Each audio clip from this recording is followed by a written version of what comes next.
Kadang yang mau jadi reseller Lavenka tuh masih pada bingung kan, sebenarnya idealnya tuh markup harga berapa sih? Jadi misalnya nih, kemeja Lavenka modalnya 85.000 nih harga grosirnya. Sebenarnya kalau kalian mau jual retail, idealnya tuh naikin harga berapa gitu kan.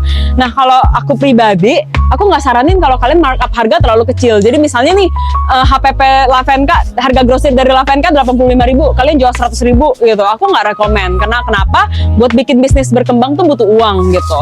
Jadi kayak misalnya nih, kita semakin grow kan, kita pasti butuh ekspansi karyawan, butuh budget marketing, dan kalau kalian marginnya terlalu kecil, itu kalian malah menghambat pertumbuhan kalian sendiri.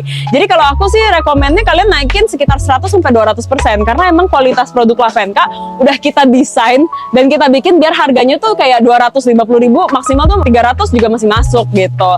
Nah, kenapa kalau misalnya menurut aku margin terlalu kecil tuh malah kayak membunuh bisnis kalian sendiri secara perlahan gitu. Karena misalnya nih, kalian jual produk udah bagus, murah gitu kan, barangnya tuh udah nggak ada minusnya deh, tapi kenapa nggak ada yang beli? Ya karena kadang nggak ada yang tahu gitu. Jadi misalnya produk kalian sebagus dan semurah apapun, tapi nggak ada orang yang tahu, ya sama aja bohong gitu kan.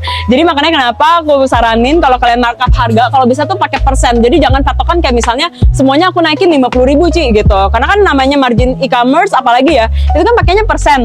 Dan kadang kalau kita pukul rata semua tuh tiap produk kan beda-beda harganya ya. Jadi aku saranin sih emang idealnya markup 100-200%, karena jangan lupa kamu tuh butuh effort buat beli ke toko, atau enggak misalnya nih ongkos kirim dari toko ke tempat kalian, terus gaji karyawan kalian, packaging kalian, marketing kalian, itu semua kan butuh dana ya. Dan semakin kecil margin kamu, sampai yang penting murah gitu kan, tapi kalian malah jadi nggak bisa grow kemana-mana, itu ya sayang juga gitu. Sedangkan value produknya tersendiri itu masih bisa kalian jual dengan harga 2-3 kali lipatnya gitu.